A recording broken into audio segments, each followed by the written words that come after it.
Assalamualaikum warahmatullahi wabarakatuh. Kami dari kelompok 5 akan melakukan presentasi kelompok. Baiklah, yang terhormat dosen mata kuliah metodologi penelitian pendidikan, Ibu Ramadhani Fitri dan Prof. Lufri. Sebelum kami masuk ke materi, alangkah baiknya kami memperkenalkan anggota kelompok. Saya sendiri, Dini Febrianti Mikra, dengan NIM 200316062. Saya Angela Ratumape dengan NIM 2031050. Saya Azhari Kholila dengan NIM 2003-1058 sebagai pemateri. Baiklah, langsung saja kita masuk ke materi. Materi pada kelompok ini yaitu kerangka teoritis. Baiklah, rumusan masalah yang pertama yaitu jelaskan fungsi kajian teori dalam penelitian.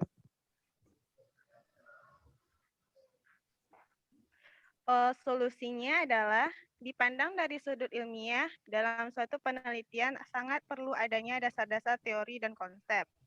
Menurut Singarimbun dan Effendi, teori adalah serangkaian asumsi konsep abstrak, konstruk, definisi, dan proses untuk menerangkan suatu fenomena sosial secara sistematis dengan cara merumuskan hubungan antar konsep.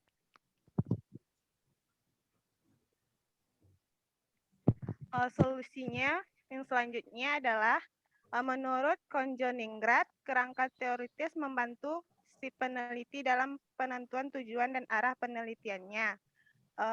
Jika masalah dan kerangka teoritis sudah jelas, maka biasanya sudah diketahui pula fakta mengenai gejala-gejala yang menjadi pokok perhatian.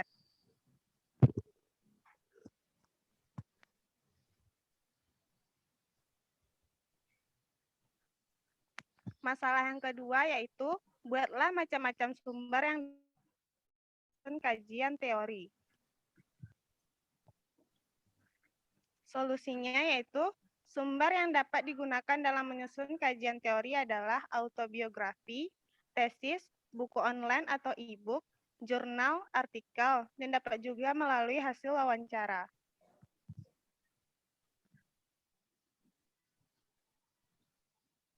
Baiklah, rumusan masalah yang ketiga yaitu bagaimana cara memilih dan menyusun materi kajian teori. Solusi masalah yang pertama yaitu mencari sumber utama yang dapat dirujuk dari artikel jurnal, buku-buku, laporan penelitian, dan publikasi lain yang dapat digunakan sebagai rujukan utama. Yang kedua, menggunakan sumber tambahan dari hasil pemikiran seseorang yang merangkum dari berbagai rujukan dengan mengkaji secara mendalam. Yang ketiga, membaca sumber utama. Setelah semua sumber teridentifikasi, maka selanjutnya peneliti harus membaca seluruh sumber bacaan untuk menemukan berbagai cara pandang tentang riset yang akan dilakukannya. Yang keempat, mensintesis bahan bacaan. Selanjutnya, Sugiono mengatakan bahwa secara umum cara penyusunan materi kajian teori adalah sebagai berikut. Yang pertama, tetapkan variabel yang diteliti. Yang kedua, mencari sumber seperti buku, jurnal, kamus, laporan penelitian. Yang ketiga, lihat referensinya dan pilih yang terkait dengan topik yang ditulis. Yang keempat, cari dan bandingkan teori variabel dari berbagai sumber bacaan. Yang kelima, baca seluruh isi topik yang sesuai dengan variabel. Yang keenam, deskripsikan teori dengan bahasa sendiri. Yang ketujuh, jangan lupa cantumkan sumber yang dikutip. Rumusan masalah yang keempat, bagaimana hubungan antara kajian teori dengan hipotesis. Solusi dari masalah tersebut yaitu untuk menjembatani antara masalah dalam penelitian dengan data yang ingin diperoleh dalam rangka melihat fakta yang sebenarnya, perlu dilakukan kajian teori. Oleh karena itu, teori mempunyai kedudukan yang sangat penting dalam kegiatan penelitian. yaitu sebagai landasan berpikir dalam setiap langkah yang dilakukan.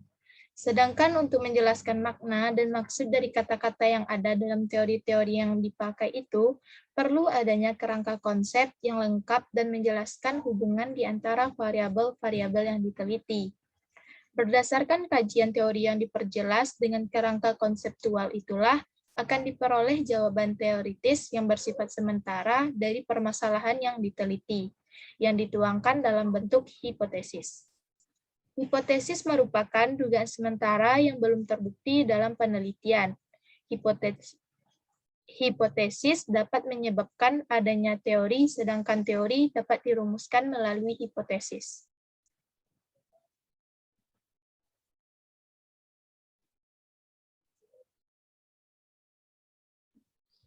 Baiklah, selanjutnya saya akan membacakan masalah nomor 5A, yaitu jelaskan pengertian kerangka berpikir.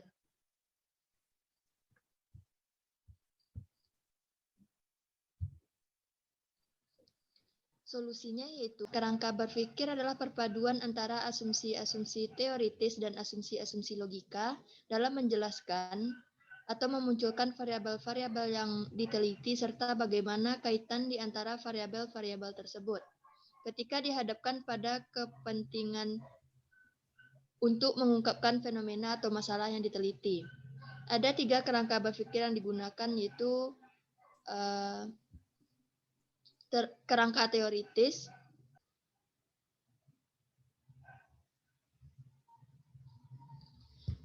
yang kedua kerangka konseptual, dan yang ketiga itu kerangka operasional.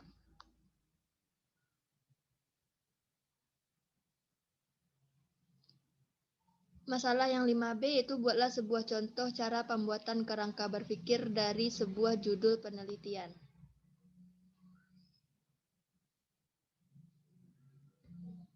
Nah, berikut solusinya. Mungkin teman-teman bisa melihat sendiri apa solusi dari masalah yang 5B tadi.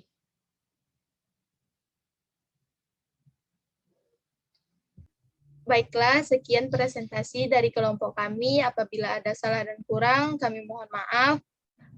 Untuk sesi tanya jawab akan diadakan langsung di e-learning. Kami dari kelompok 5 mengucapkan Assalamualaikum warahmatullahi wabarakatuh.